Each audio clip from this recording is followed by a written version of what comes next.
નમસ્કાર વિદ્યાર્થી મિત્રો, હું અંકિત બ્રહ્મભટ્ટ વિશ્વાસ એજ્યુકેશનમાં આપનું હાર્દિક સ્વાગત કરું છું. આજે ધોરણ 6 બાયોલોજીનું જે ચેપ્ટર છે, જે વિજ્ઞાનનું બાયોલોજીમાં છેલ્લું ચેપ્ટર, વિજ્ઞાનમાં છઠ્ઠા ધોરણમાં બાયોલોજીમાં છેલ્લું ચેપ્ટર, છઠ્ઠા ધોરણનું છેલ્લું ચેપ્ટર નથી તો બાયોલોજીનું, એના પછી કાલથી જે તમારે બીજો ચોપડો લઈને આવવાનો રહેશે કે જે આ ચોપડો બનાવ્યો છે બાયોલોજીનો બનાવ્યો છે. તો કઈ રીતે બનાવ્યો છે કે બાયોલોજી ધોરણ 6, પછી આના અંદર જ બાયોલોજીનું ધોરણ 7 માં આવશે. એક બાયોલોજીનો આખો ચોપડો એટલે 6 થી 10 નો બાયોલોજીનો એક ચોપડો પટી જાય, એટલે આપણને એની કમ્પેરિઝન કરતા ફાવે કે બાયોલોજીનું કઈ કઈ પૂછાય છે. પછી એના પછી કેમિસ્ટ્રી આવશે, ફિઝિક્સ આવશે, પછી લગભગ એન્વાયરમેન્ટ આપણે બાયોલોજીમાં સાથે સાથે ચલાવતા રહેશું. એ જોઈશું કઈ રીતે થાય છે. તો આજે આપણે ધોરણ 6 સજીવોના લક્ષણો અને નિવાસસ્થાન, સજીવોના કયા કયા લક્ષણ છે, કે કોને સજીવ કહેવું, કેમ કે આ બોટલ છે સજીવ છે કે નિર્જીવ છે, હું ભણાવું છું તો હું સજીવ છું કે નિર્જીવ છું, આ માઇક છે તો સજીવ છે કે નિર્જીવ છે, આ ફોન છે કે કેમેરો છે કે જે કોઈ પણ છે એ સજીવ છે કે નિર્જીવ છે, એ કઈ રીતે સાબિત કરવું, શું કરવું, તો એના પરથી આપણે જોઈએ. તો પહેલી અને બુજો વેકેશનમાં ઘણી રસપ્રદ, તમને ખબર પડે છે the living organism characteristics and habitat. પહેલે અને બુજો વેકેશનમાં ઘણી રસપ્રદ જગ્યાએ મુલાકાતે ગયા હતા. આવા જ એક પ્રવાસમાં તેઓ ઋષિકેશમાં ગંગા નદી પર ગયા હતા. તેઓ હિમાલયના પર્વતો ચડ્યા જ્યાં ખૂબ જ ઠંડી હતી. ત્યાં આ પર્વતો પર તેમણે વિવિધ પ્રકારના વૃક્ષો જોયા. ઓક, પાઇન અને દેવદાર કે જે તેમના ઘરની નજીકના મેદાન પ્રદેશ કરતા ખૂબ જ અલગ હતા. જે વૃક્ષો જોયા એમને એ અલગ હતા, એમના ઘરના નજીક જે વૃક્ષો હતા એનાથી પણ કેવા લાગતા હતા, ખૂબ જ અલગ હતા. આવા જ બીજા એક પ્રવાસ દરમિયાન તેઓ રાજસ્થાનમાં ગયા હતા અને ગરમ રણમાં તેમને ઊંટની સવારી કરી હતી. આ પ્રવાસમાં તેમને વિવિધ પ્રકારની કાંટાવાળી વનસ્પતિઓ એકત્ર કરી. અંતે તેઓ જગન્નાથપુરીમાં ગયા. પહેલા કાશ્મીર ગયા, પછી ક્યાં ગયા, રાજસ્થાન ગયા, અને અંતે જગન્નાથપુરીમાં ગયા અને દરિયા કિનારાની મુલાકાત લીધી, જ્યાં ટપકાયુક્ત શરૂના વૃક્ષો જોયા. જ્યારે આ બધા પ્રવાસ દરમિયાન કરેલા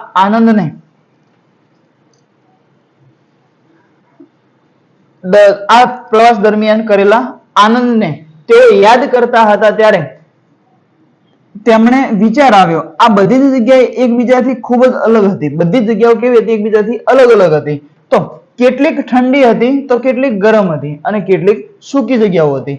તો કેટલીક ભેજયુક્ત હતી, હ્યુમિડ હતી, અને તેમ છતાં તે દરેક જગ્યાએ વિવિધ પ્રકારના ઘણા સજીવ જીવંત પ્રાણીઓ ઓર્ગેનિઝમ પણ હતા. તેઓએ પૃથ્વી પરના એવા સ્થળ વિશે વિચારવાનું નક્કી કર્યું કે જ્યાં કોઈ પણ જીવંત પ્રાણીઓ ન હોય. શું કર્યું કે તેઓએ પૃથ્વી પરના એવા સ્થળ વિશે વિચારવાનું નક્કી કર્યું કે જ્યાં કોઈ પણ પ્રાણીઓ ના હોય, કોઈ પણ સજીવ ના હોય. તો આગળ જોઈએ કે તેમણે એવું નક્કી કર્યું કે જ્યાં કોઈ પણ જીવંત પ્રાણીઓ ન હોય. બુજોએ તેના ઘરની નજીકના સ્થળો વિશે વિચાર્યું. ઘરની અંદર તેણે કબાટ જોવાનો પ્રયત્ન કર્યો. તેણે વિચાર્યું હતું કે ત્યાં કોઈ પણ સજીવ નહીં હોય, પણ તેને કબાટમાં એક નાનો કરોળિયો મળ્યો. ઘરની બહાર પણ તેને એવું કોઈ સ્થાન ન દેખાયું કે જ્યાં એ વિચારતો હતો તે પ્રમાણમાં કોઈ એક કે બીજા પ્રકારના સજીવો ન હોય. આકૃતિમાં પહેલીએ દૂરના સ્થળો વિશે વિચારવાનું શરૂ કર્યું. તેણે વિચાર્યું કે લોકોને જ્વાળામુખીના મુખમાં પણ સૂક્ષ્મ જીવો જોવા મળ્યા છે. એમ કહેવાય છે, એમને વિચારવાનું શરૂ કર્યું કે આ સજીવો બધા કોઈ અલગ અલગ જગ્યાએ સજીવો અલગ અલગ હોય છે. તો કોઈ એવી જગ્યા હશે કે ત્યાં સજીવ ના હોય. જેમ કે આ રૂમ છે, આપણા 3 જણા જે કે આપણે જે ભણો છો કે ભણાવે છે, જે હોય, જે સ્ટુડિયોમાં જે હોય કે ગમે ત્યાં જે હોય, કોઈ પણ જગ્યાએ સજીવ નાનામાં નાનો એક ઓછામાં ઓછો હોય છે. જેમ કે અહીંયા હું છું, આ કબાટના અંદર કે ના, આ કબાટમાં તો નહીં હોય સજીવ. એવું ચેક કરવા દો તો અંદર એક નાની કીડી મળે અથવા કરોળિયો મળે. અહીંયા ઉપર આજુબાજુ ગમે તમને ક્યાંક ને ક્યાંક નાનું પણ એક આમ તો એક જે હોય એ સજીવ જોવા મળતું હોય છે. તો એને વિચાર્યું કે જ્વાળામુખી જે હોય છે એ જ્વાળામુખીમાં સજીવ નહીં હોય. તો એને એ પણ સાંભળ્યું છે કે જ્વાળામુખી પણ નાના નાના, જે કે જ્વાળામુખીમાં પણ જ્વાળામુખીના મુખમાં પણ સૂક્ષ્મ જીવો જોવા મળ્યા છે. સૂક્ષ્મ એટલે અતિ સૂક્ષ્મ જે નાના જે જીવો આવે એ પણ ત્યાં જોવા મળ્યા છે. તો દરેક જગ્યાએ સજીવ છે એવું આ સાબિત કરે છે. આ ઇન્ટ્રોડક્શન તરીકે જેમ કે આપણે યુપીએસસી જીપીએસસી માં જે મેન એમ પૂછાય કે ભાઈ સજીવ એટલે શું, સજીવની માહિતી કે સજીવ ક્યાં ક્યાં જોવા મળે છે એ જોવાય. તો આ ભાઈ જે લેખક છે એને લેખકને તો કોઈ લિમિટ નથી કે આટલા પત્તાની બુક લખવાની છે કે આટલા પેજના કે ના 200 શબ્દો લખવાના છે, એમને તો અનલિમિટેડ છે. એ તો 5 પેજના 10 પેજ લખી દે તો છોકરાઓને ભણવાનું છે, ભણાવવા વાળાને ભણાવવાના છે.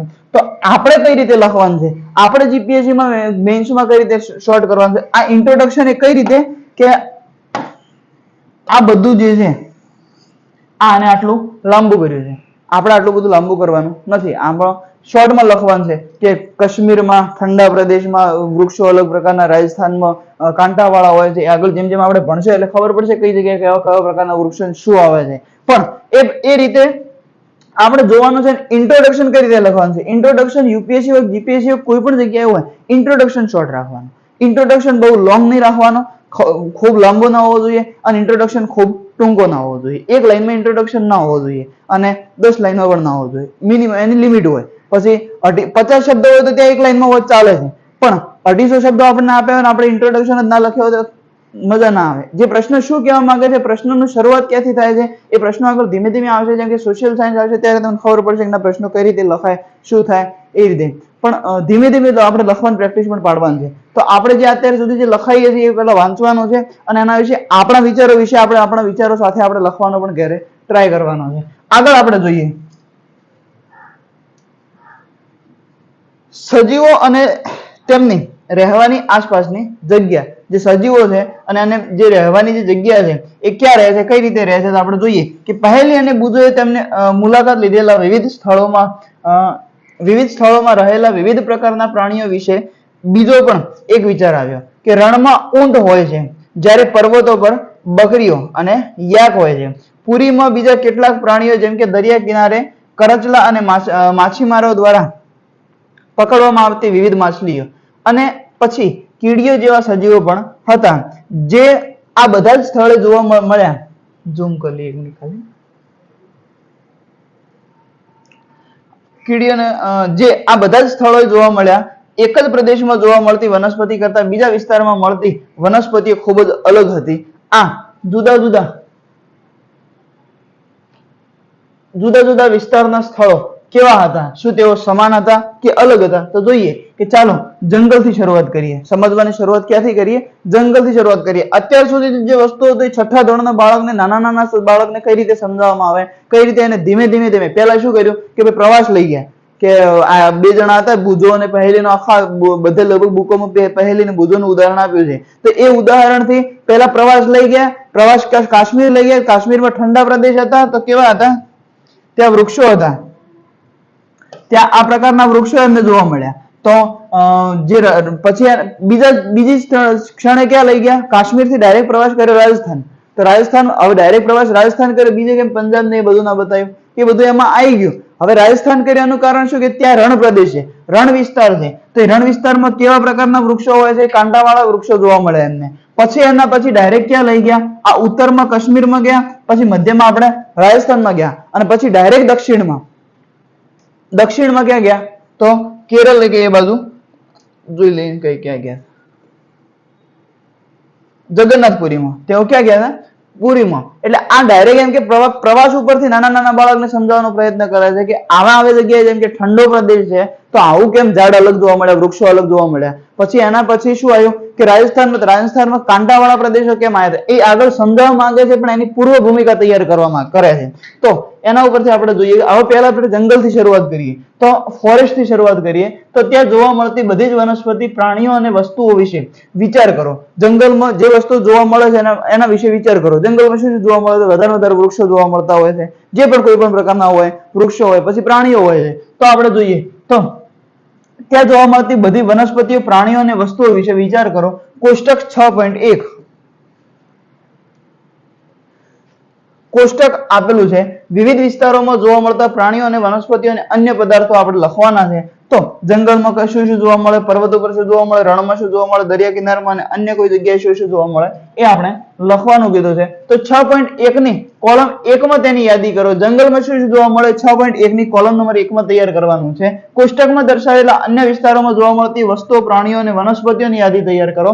કોષ્ટક 6.1 ભરવા માટે તમે આખા પ્રકરણમાં દર્શાવેલ ઉદાહરણો એકઠા કરી શકો છો. પાઠ પૂરો થઈ શકે અને એના પછી પણ આપણે ઉદાહરણ આપણે જોઈ શકીએ છીએ. એના માટે 6.1 ભરવા માટે તમે આખા પ્રકરણમાં દર્શાવેલા ઉદાહરણો એકઠા કરી શકો છો. કોષ્ટક ભરવા માટે વધુ ઉદાહરણો શોધવા માટે તમારા મિત્રો, માતા-પિતા અને શિક્ષકો સાથે પણ ચર્ચા કરો. તમે વિવિધ વિસ્તારોમાં પ્રાણીઓ, વનસ્પતિઓ તથા ખનિજ તત્વો વિશે પુસ્તકાલયમાંથી ઘણા રસપ્રદ પુસ્તક મેળવી શકો છો. કોષ્ટકની દરેક કોલમમાં નાની મોટી ઘણી વનસ્પતિઓ, પ્રાણીઓ અને વસ્તુઓ સમાવવાનો પ્રયત્ન કરો. જે પ્રાણીઓ કે વનસ્પતિઓ ન હોય તેવી કયા પ્રકારની વસ્તુઓ છે કયા પ્રકારની વસ્તુઓ આપણે મેળવી શકીશું. કદાચ વનસ્પતિના ભાગ જેમ કે સૂકા પાંદડા, પ્રાણીઓના ભાગ જેમ કે અસ્થિઓ પણ હોઈ શકે છે. આપણને વિવિધ પ્રકારની માટી અને કાંકરા પણ મળી શકે છે કે જંગલમાં બીજું પણ વસ્તુ હોઈ શકે કે વૃક્ષ હોય છે, પ્રાણીઓ હોય છે. એના સિવાયની વસ્તુ શું હોઈ શકે? તો એના સિવાયની વસ્તુ કે જે પાંદડું ખરી ગયું છે, એ પાંદડું નીચે પડ્યું છે, એ પાંદડા પણ હોઈ શકે છે. બીજી અન્ય વસ્તુઓ સજીવમાં નથી આવતી, જેમ કે કાંકરા પણ હોઈ શકે છે, કંકર પણ હોઈ શકે છે અને માટી પણ હોઈ શકે છે. અથવા જે પ્રાણી ત્યાંથી તેમનો દેહ ત્યાગ થઈ ચૂક્યો છે, એમનું શરીરમાં એમ કે જીવ નથી, પણ એમનો એ જે વસ્તુ પડ્યું હોય કે હાડકા હોય કે કોઈ પણ વસ્તુ હોય જે એ હોઈ શકે છે. તો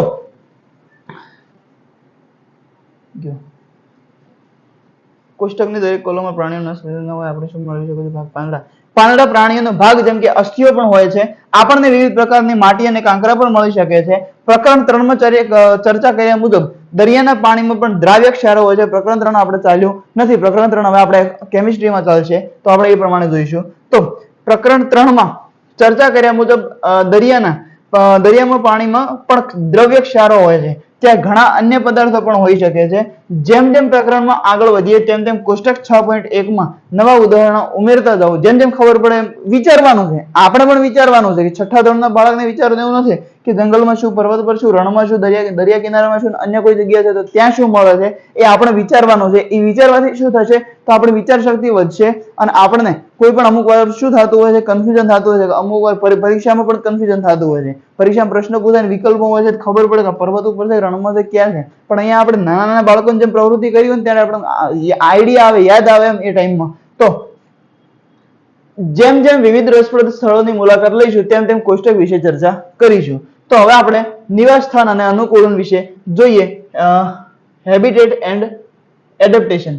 તો પ્રવૃત્તિ 1 ની યાદીમાં કરેલા પ્રાણીમાં તથા વનસ્પતિમાં શું નોંધ્યું? પ્રવૃત્તિ 1 ની યાદીમાં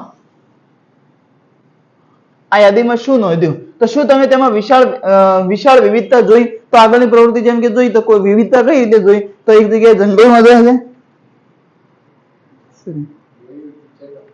અચ્છા હા, મેં શું થયું?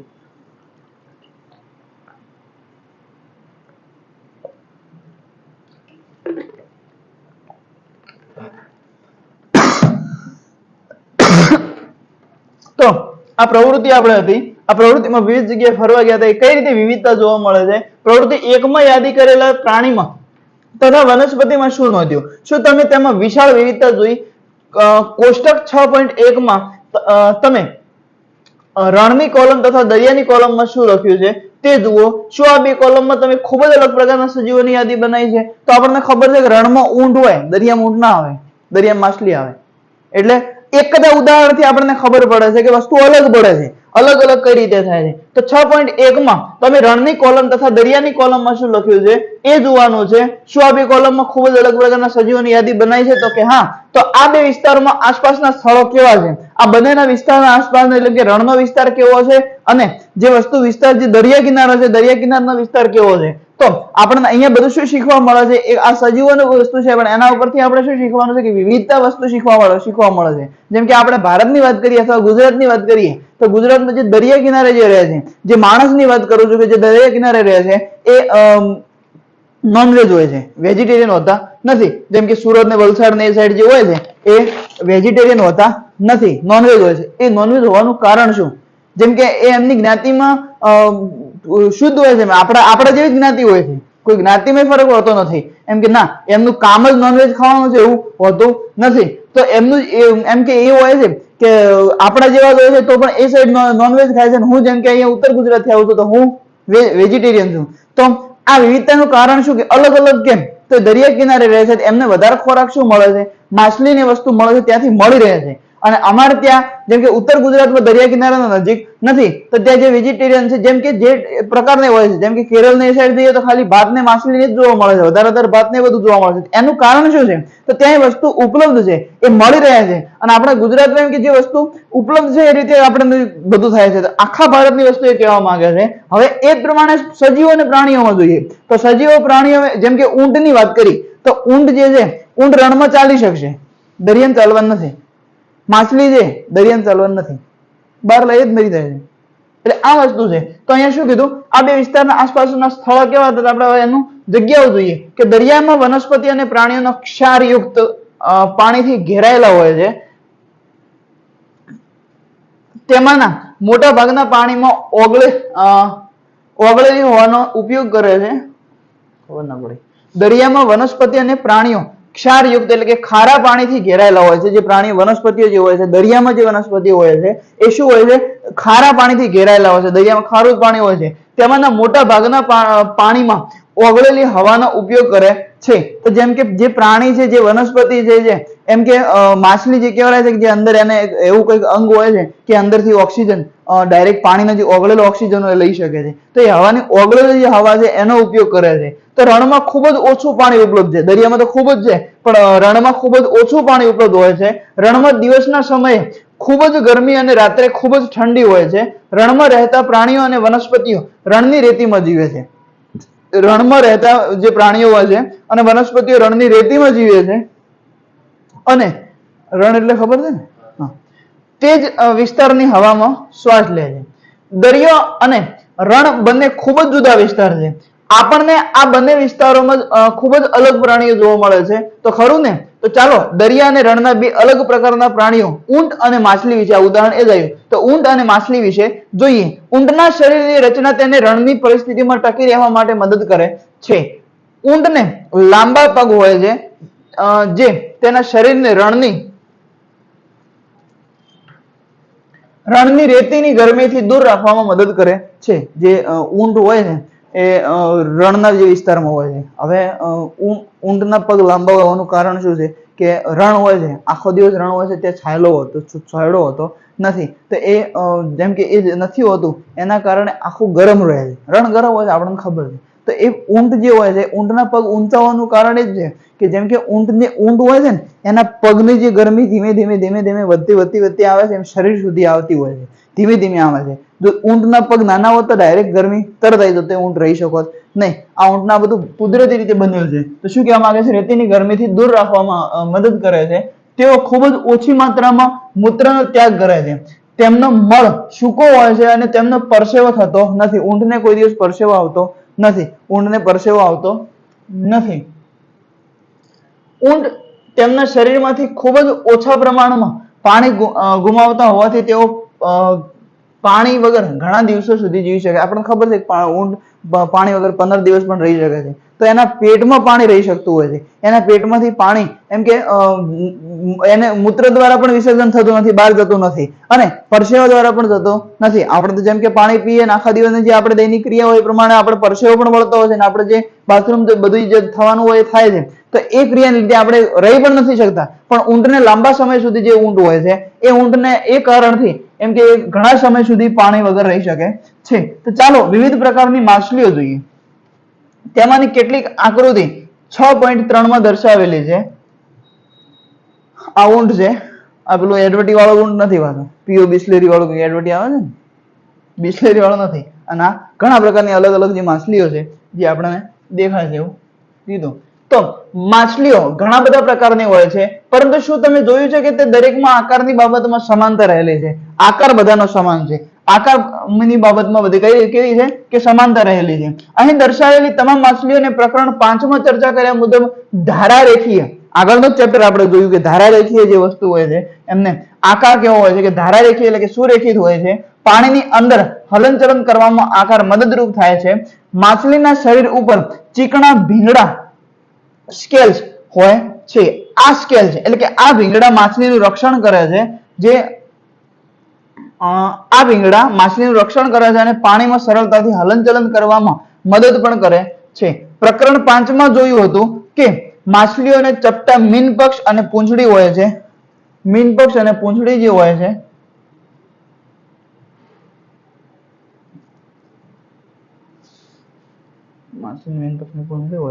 જે તેમને દિશા બદલવા માટે તથા પાણીમાં સમતોલન રાખવામાં મદદ કરે છે.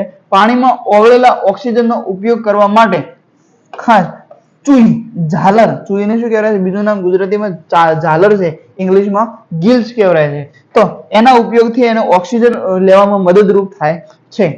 આપણે જોયું કે માછલીની વિશેષતાઓ તેને પાણીમાં જીવવા માટે અને ઊંટની વિશેષતા તેને રણમાં ટકી રહેવા માટે મદદ કરે છે.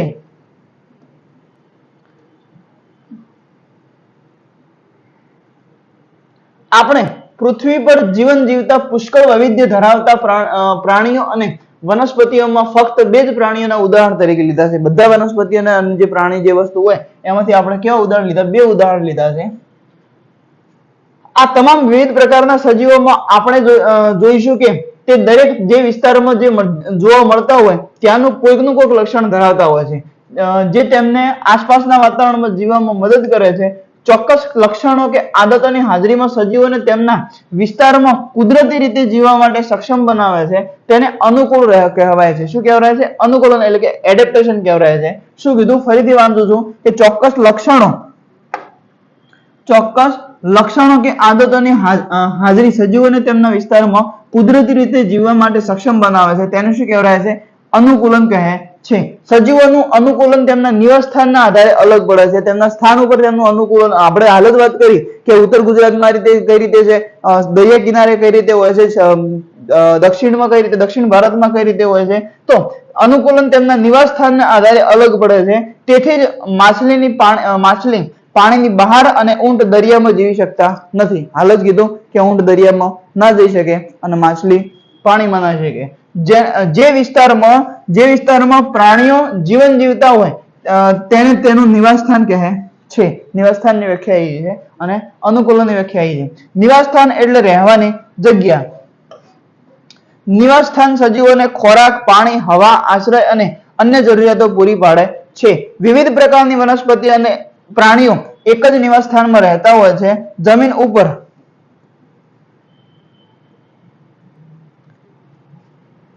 ઉપર રહેનારા પ્રાણીઓ અને વનસ્પતિઓને ભૂનિવાસ ટેરેસ્ટ્રીયલ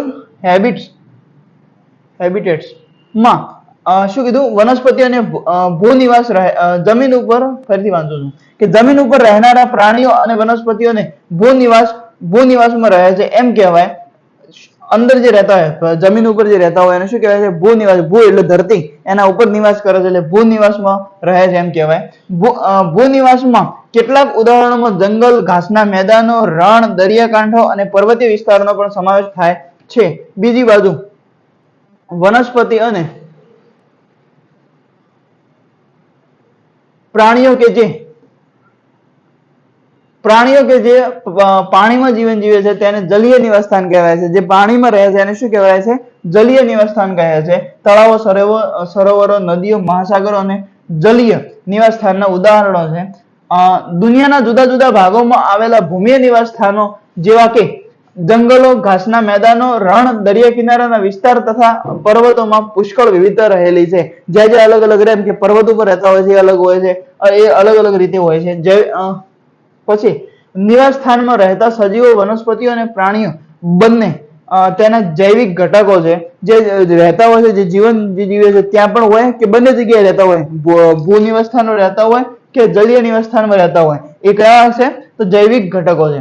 તો નિવાસ સ્થાનમાં જોવા મળતી નિર્જીવ વસ્તુઓ જેવી કે ખડકો, ભૂમિ, હવા અને પાણી ત્યાંના અજૈવિક ઘટકો છે. સૂર્યપ્રકાશ અને ગરમી જૈવિક છે કે અજૈવિક? તો આગળ આપણે જાણીએ છીએ કે અમુક પ્રાણીઓ બીજમાંથી ઉગે છે. ચાલો કેટલાક અજૈવિક ઘટકો જોઈએ, એની પહેલા આપણે લખી લઈએ. પહેલી ગુજરાત જો ફરવા જતા આપણે કોઈ જોવાની જરૂર નથી.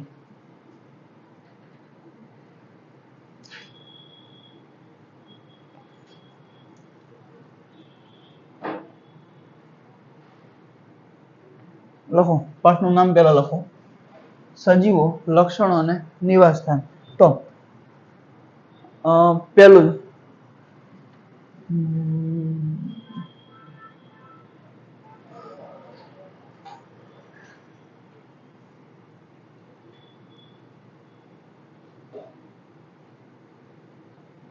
તેમને જોવાનો પ્રયત્ન કર્યો, વિચાર્યું હતું તે દરેક જગ્યાએ સજીવ હોય છે આપણને ખબર છે, પણ એક લાઈન ખાલી લખી દો કે જ્વાળામુખીના મુખમાં પણ સૂક્ષ્મ જીવો જોવા મળે છે. જ્વાળામુખીના મુખમાં પણ સૂક્ષ્મ સજીવો અથવા સૂક્ષ્મ જીવો જોવા મળે છે.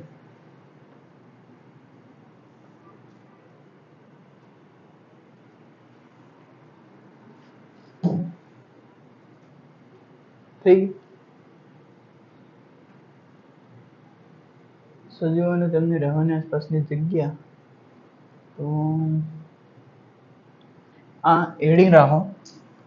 હેડિંગમાં સજીવો અને તેમની રહેવાની આસપાસની જગ્યા, એના અંદર આપણે લખીએ છીએ એટલે આપણે હેડિંગ લખાવતો હોય. આમાં ચાલો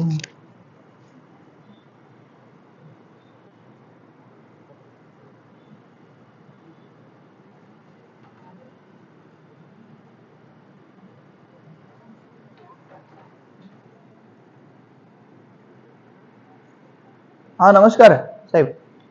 હા વેરી ગુડ મોર્નિંગ. 10 સવા 10 એક મળીએ ને. હા સાહેબ. હા જીપીએસસી ના ચેરમેન સાહેબ આવે. ફોરેસ્ટ થી શરૂઆત કરીએ.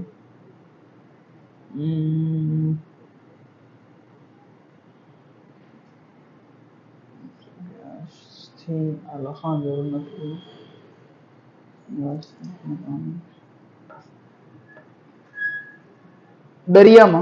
દરિયાની વનસ્પતિ લખવાનું છે કે દરિયાની વનસ્પતિ અને પ્રાણીઓ, દરિયાની વનસ્પતિ અને પ્રાણીઓ ક્ષારયુક્ત ખારા, ક્ષારથી ભરેલા ક્ષારયુક્ત ખારા પાણીથી ઘેરાયેલા હોય છે. તેમાંના મોટા ભાગના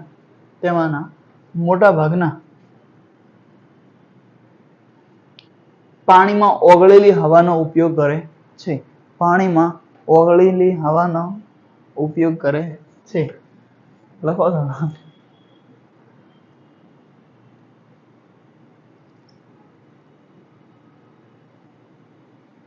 રણમાં રહેતા, એના પછી નેક્સ્ટ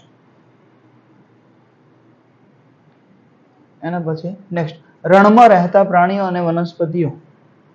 રણમાં રહેતા પ્રાણીઓ અને વનસ્પતિઓ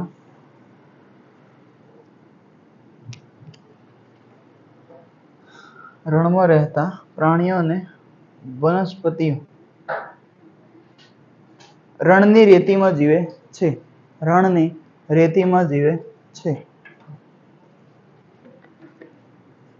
તે જ વિસ્તારની હવા શ્વાસમાં લે છે. તો જો રહેતા હોય જ શ્વાસ લઈને, બીજો થોડો કાશ્મીરમાં થોડા લેવા જવાના.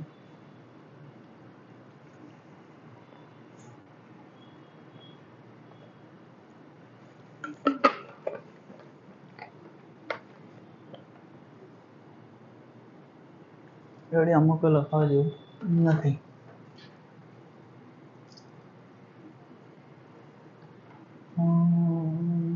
ઊંટની વાત હતી.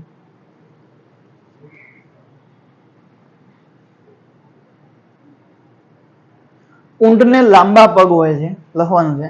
ઊંટને લાંબા પગ હોય છે.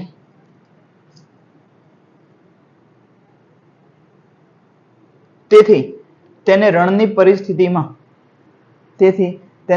પરિસ્થિતિમાં ટકી રહેવા મદદ કરે છે.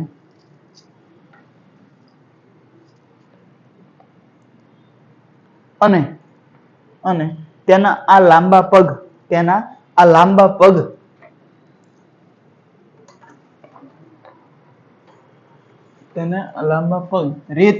રેતીની ગરમીથી દૂર રાખવામાં મદદ કરે છે. રેતીની ગરમીથી દૂર રાખવામાં મદદ કરે છે.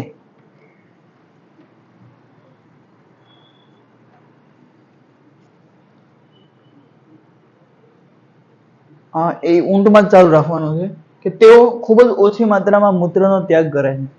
ખૂબ જ ઓછી માત્રામાં. શોર્ટમાં લખવું હોય ને તો તેઓ બેવું ના લખવાનું, ઊંટની જ વાત ચાલુ છે એમાં એમાં લખી દેવાનું કે ઓછી માત્રામાં મૂત્રનો ત્યાગ કરે છે અને તેનો મળ સૂકો હોય છે અને પરસેવો થતો નથી.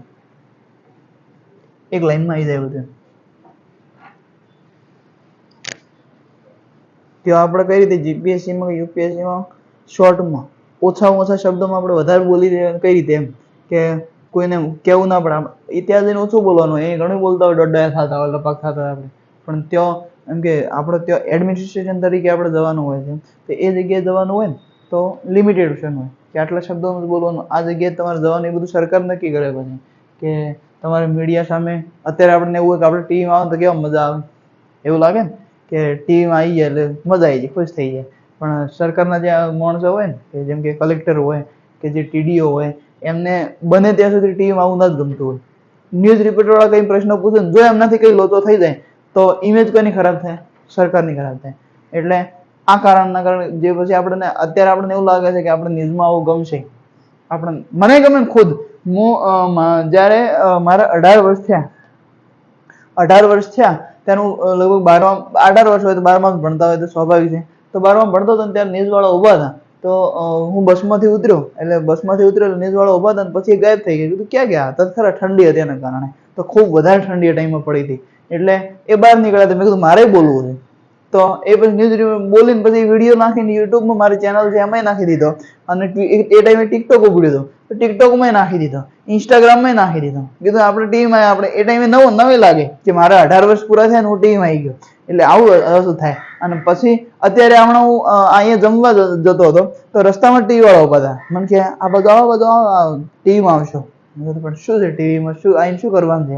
અને એ ટાઈમમાં સરકારના વિરુદ્ધ બોલતા હતા કે અહીંયા પાણી જમા થઈ જાય છે, મીઠા ખળવાળા અંડરપાસ જે છે તો કે અહીંયા પાણી જમા થઈ જાય છે, આવું થઈ જાય છે. હવે પેલાને ઉપરથી પાણી પડતું હતું ત્યાં એને ઉપર વેલ્ડિંગ કરાવ્યું. એ વેલ્ડિંગ થતું હતું એ ટાઈમે હું ત્યાંથી જ નીકળ્યો હતો અને મેં જોયું હતું તો ત્યાં એના વિરોધમાં મારે બોલવું હતું, હું આગળ થઈને બોલતો તો મને કોણ ના પાડો. પણ હવે યુટ્યુબમાં રોજ ડેમો લેક્ચર આવે તમારા, એટલે આમાં તો એવું હવે કોઈ નવાઈ જેવું નથી. પણ પેલા આપણે નવાઈ લાગે. એટલે અમને જેમ નવાઈ નથી એમ સર હવે આપણે જેમ ધારો કે અત્યારે એમ ટીવી વાળા આવતા હોય ને તો કોઈક સારી બાબત તો આપણે ટીવીમાં આવવાનું સારું લાગે. પણ જે આપણે કલેક્ટર કે બન્યા પછી આપણે મીડિયાથી દૂર જ રહેવું બધાથી. કારણ કે ત્યાં શું બોલવું ને બધું વિચારીને બોલવું પડે. એટલે અત્યારે આપણે લિમિટેશનમાં ટૂંકમાં વાત શું હતી કે આપણે જે પ્રેઝન્ટેશન આપણું કરવાનું છે ઓછા શબ્દોમાં વધુ માણસ સમજી જાય એ રીતે કરવાનું છે. તો આગળ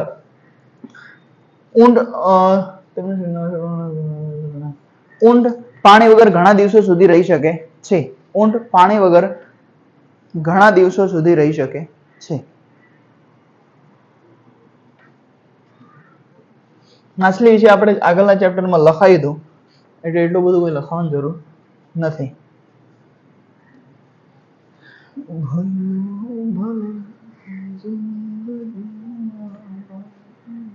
આવીશ તો અનુભવ કરે. ચોક્કસ લક્ષણો અલગથી લીટી લખજો કે ચોક્કસ લક્ષણો કે આદતની હાજરીમાં હાજરી સજીવોને તેમના વિસ્તારમાં, હું બોલું છું ધીમે ધીમે ફરીથી, ચોક્કસ લક્ષણો કે આદતોની હાજરી સજીવોને તેમના વિસ્તારમાં કુદરતી રીતે જીવવા માટે સક્ષમ બનાવે છે. તેને અનુકૂલન કહે છે. તેને શું કહેવાય છે? અનુકૂલન કહે છે.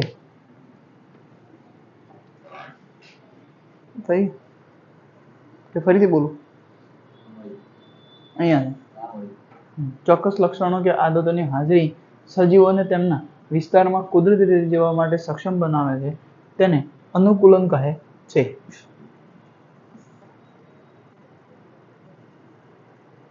એક આ લાઈન પણ લખવા જેવી છે કે સજીવોનું અનુકૂલન તેમના નિવાસ સ્થાનને આધારે અલગ પડે છે. સજીવોનું અનુકૂલન તેમના નિવાસ સ્થાનને આધારે અલગ પડે છે. આપણે રોજ ભાત ના ભાવે, દક્ષિણ વાળા રોજ ભાત ભાવે. આ બધું અનુકૂલન, આ ઉદાહરણ ડાયરેક્ટ આ રીત છે વાંચવાની. આપણે કઈ રીતે વાંચતા હોય તો આપણે જેમ કે હું હોય કે તમે હોય ગમે તે હોય, ખાલી આપણે વાંચવા ખાતર જ્યારે વાંચતા હોય ને તેમ કે સ્પીડથી વાંચી કે રેતીની ગરમીથી દૂર રાખવામાં આવે છે તે આ રીતે ખાલી વાંચી લઈએ છીએ. પણ એક લાઈન વાંચીએ સમજી શું કહેવા માંગે છે, એને વ્યવહારમાં ઉતારી કે વ્યવહારમાં કઈ કામ આવે છે, આ રીતે ઉદાહરણથી સમજતા ટ્રાય કરીએ તો આપણને બધી બુકો, કોઈ પણ બુક હોય આ રીતે જ વાંચવાની. તો એના પછીનું કે બીજા લાઈનમાં કે જે વિસ્તારમાં પ્રાણીઓ જીવન જીવતા હોય તેને તેનું નિવાસ સ્થાન કહે છે. તેને તેનું નિવાસ સ્થાન કહે છે. હું ક્લાસ કરતો ને જે ટાઈમમાં, એ ટાઈમમાં એક કઈક સ્લેટની કે તૈયારી કરવા વાળી છોકરી આવતી, તો એ સાથે સાથે આ રીતે આ ભાઈની જેમ ઇંગ્લિશમાં ટ્રાન્સલેટ કરી લખતી ને એટલે અમે નવી લાગતી કે મારું આ ગુજરાતીમાં બોલે છે અને આ ડાયરેક્ટ આટલી સ્પીડથી અને અંગ્રેજીને શબ્દો કઈ રીતે મળી જતા એને. પણ ધીમે ધીમે એને એ આ અનુકૂળ પ્રમાણે એને પોતાનું શું કર્યું, એને અહીંયા ગુજરાતી હું ભણાવું છું તો આ ભાઈ જેમ અનુકૂળ કર્યું કે ભાઈ નથી, હવે કઈ જગ્યાએ આ રીતે નથી થતું તો અનુકૂળતા કરી કે અમે અહીંયા રહેવું છે તો આ રીતે અનુકૂળતા કરવી જ પડશે. તો એ ભાઈ એ જે છોકરી હતી એને અનુકૂળતા કરી. તો આ અનુકૂળતાનું ઉદાહરણ થઈ ગયું. જે વિસ્તારમાં પ્રાણીઓ જીવન જીવતા હોય તેને તેનું નિવાસ સ્થાન કહે છે. નિવાસ સ્થાન એટલે રહેવાની જગ્યા. નિવાસ સ્થાન એટલે રહેવાની જગ્યા. નિવાસ સ્થાન સજીવને ખોરાક ના લખવાની જરૂર નથી. બીજું આગળ લાઈનમાં જમીન ઉપર રહેનારા પ્રાણીઓ, જમીન ઉપર રહેનારા પ્રાણીઓ, જમીન ઉપર રહેનારા પ્રાણીઓ અને वनस्पतियों मैं देख रहा था आपको जो लिख रहे थे, અને વનસ્પતિઓને ભૂનિવાસમાં રહે એમ કહેવાય. ભૂનિવાસમાં રહે છે એમ કહેવાય.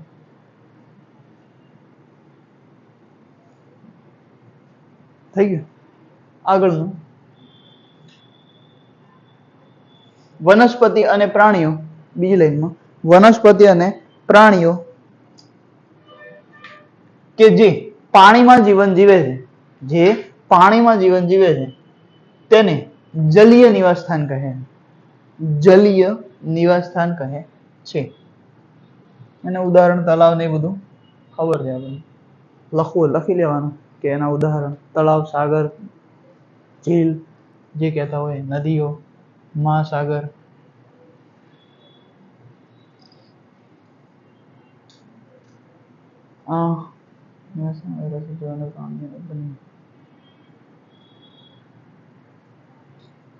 એક લાઈન લખો. નિવાસ સ્થાનમાં રહેતા સજીવો અને પ્રાણીઓ, સજીવો અને પ્રાણીઓ. સજીવ અને પ્રાણીઓ અલગ નથી પડતા, આ બે એક જ છે, મિસ્ટેક. પણ આપણે લખી દો સજીવો, વનસ્પતિ અને પ્રાણીઓ બંને. નિવાસસ્થાનમાં રહેતા સજીવો, વનસ્પતિઓ અને પ્રાણીઓ બંને તેના જૈવિક ઘટકો છે. તો આ સજીવો, આ કહેવા શું માંગે છે કે આ સજીવો કયા કયા સજીવો? તો વનસ્પતિ અને પ્રાણીઓ બંને જૈવિક ઘટકો છે. તો જૈવિક ઘટકોમાં કોનો સમાવેશ થાય છે? વનસ્પતિ અને પ્રાણીઓનો.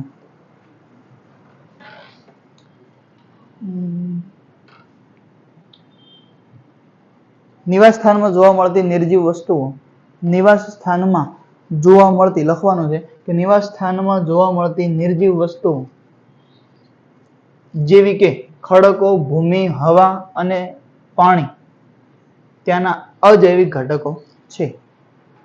ત્યાંના અજૈવિક ઘટકો છે. બાયોટિક ને અબાયોટિક, એબાયોટિક. તો હવે આગળ આપણે ભણીએ કે વાંચીએ જે કહેતા હોય. શું હતું કે આપણે જાણીએ છીએ કે અમુક વનસ્પતિઓ બીજમાંથી ઉગે છે. આપણને ખબર છે કે અમુક વસ્તુ ક્યાંથી ઉગે છે કે બીજમાંથી ઉગે છે. ચાલો કેટલાક અજૈવિક ઘટકો તથા તેની બીજ પરથી થતી અસરો જોઈએ કે જેમાંથી બાળ છોડ તૈયાર થાય છે. નાનો છોડ પહેલા તૈયાર થાય, ધીમે ધીમે મોટો થાય. તો પ્રવૃત્તિ બીજી આવી છે કે પ્રકરણ 4 માં કરેલી 7મી પ્રવૃત્તિને યાદ કરવાની છે કે આપણે ચણા અને મકાઈને ફણગાવ્યા હતા. પ્રકરણ 4 માં આપણે જોયું હતું કે એક સાઈડ ચણા અને એક સાઈડ મગ હતા અને એને પલાળી રાખ્યા હતા અને એને પછી થોડા મોટા રૂમમાં પલાળી મોટા કર્યા હતા. યાદ નહીં આવતું હોય, ખબર છે. પણ જેમાં આપણે ચણા અને મકાઈને ફણગાવ્યા હતા, જ્યારે બીજમાંથી ફણગો ફૂટે ત્યારે અંકુરિત થયું તેમ કહેવાય. બીજમાંથી ફણગો ફૂટે ત્યારે તેને શું કહેવાય છે? અંકુરિત. સાથે સાથે લખવું છે તો લખતા રહીએ. સાથે સાથે લખતા રહીએ. તો આ લાઈન લખો કે જ્યારે બીજમાંથી ફણગો ફૂટે છે, જ્યારે બીજમાંથી ફણગો ફૂટે છે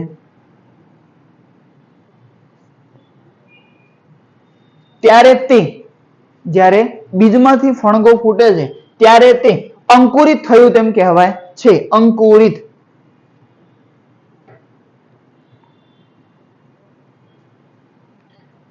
હવે આગળ જોઈએ, લખવાનું નથી. આ નવા છોડના જીવનની શરૂઆત થાય છે. સૂકા મગના થોડા બીજ લ્યો, 20-30 જેટલા મગના બીજ બાજુએ રાખો અને બાકીના મગ એક દિવસ માટે પાણીમાં ભીંજવો. ભીંજવેલા બીજને 4 ભાગમાં વહેંચો.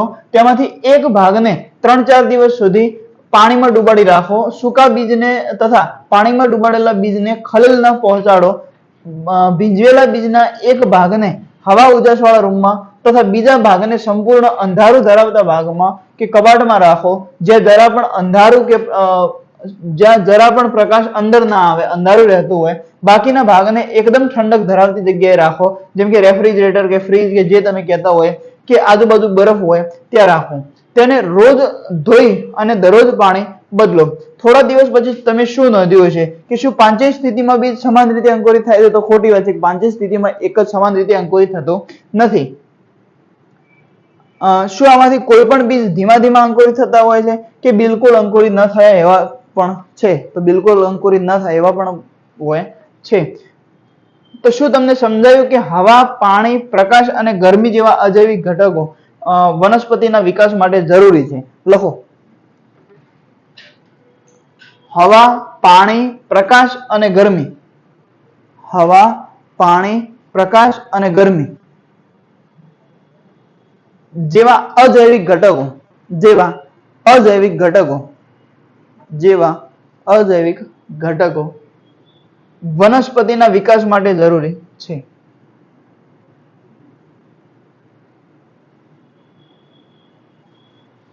વનસ્પતિના વિકાસ માટે જરૂરી છે. હવા, પાણી, પ્રકાશ આ બધું શું છે? અજૈવિક ઘટક છે. એ જીવિત નથી પણ એમની આપણે જરૂરિયાત છે. એનાથી આપણે જીવન જીવી શક્ય છે. એમના વગર જીવન જીવવું શક્ય નથી. તો આપણે જોઈએ છીએ કે સજીવો ખૂબ જ લખવાનું નથી. આપણે જોઈએ છીએ કે સજીવો ખૂબ જ ઠંડી કે ગરમ આબોહવામાં પણ અસ્તિત્વ ધરાવે છે, ખરું ને? તેઓ કેવી રીતે ટકી રહેતા હશે? અનુકૂલન એવી પદ્ધતિ છે કે જેનાથી સજીવો આબોહવા સાથે વધુ અનુકૂળ થાય છે. શું કીધું? કે અનુકૂલન એવી પદ્ધતિ છે કે જેનાથી સજીવો આબોહવા સાથે વધુ અનુકૂળ થાય છે. અનુકૂલન ટૂંકા સમયમાં થતું નથી. અનુકૂલનનો સમયગાળો કેવો હોય છે કે જેમ કે હું અમદાવાદમાં પહેલી વાર આવ્યો તો એક જ દિવસમાં મને ફાવા લાગે એવું હતું નથી. થોડા દિવસ, 4-5 દિવસ થાય છે કે કઈ રીતે પ્રોસેસમાં થાય છે. મારા આગળ રૂટીન પકડાય છે ધીમે ધીમે. જેમ કે પહેલા હું ગામડે હતો ત્યાં રૂટીન મારું 3 વાગે ઉઠવાનું હતું. સવારે 3 વાગે ઉઠીને બધું પછી 3 થી 4 માં ત્યાં તો કઈ કપડા ધોવાના હતા નહીં. અહીંયા જેમ કે એકલા રહીએ છીએ તો કપડા ધોવા પડે. ત્યાં તો ઘરના બધા હતા, ડાયરેક્ટ ત્યાં તો નાઈ ધોઈને અડધો કલાકમાં 3:30 કે 4 વાગે વાંચવા બેસી જવાનું એવું હતું. 3 થી 7 કે એવું 3-4 કલાકે વાંચવાનું. પછી જે રીતે આખું રૂટીન આખા દિવસનું એ રીતે થતું. 3-4 વાગે રૂટીન સ્ટાર્ટ થઈ જતું. અમદાવાદ આવે ત્યારનું 3 વાગે ઉઠાતું નથી, કારણ કે અમદાવાદનો નિયમ છે કે 9 વાગે ઊંઘાય નહીં. હા, અમદાવાદનો નિયમ છે. એટલે અમદાવાદનો નિયમ એટલે એવો નિયમ કોઈ બનાવેલો નિયમ નથી, પણ કે ગમે એટલું આપણે ઉતાવળ કરી, ગમે તે કરીએ, રૂમ પર જતા 10 વાગી જાય. 9 વાગે ઊંઘું તો જ 10 વાગે હું 3 વાગે ઉઠું. 6 કલાકની ઊંઘ તો મિનિમમ જોઈએ.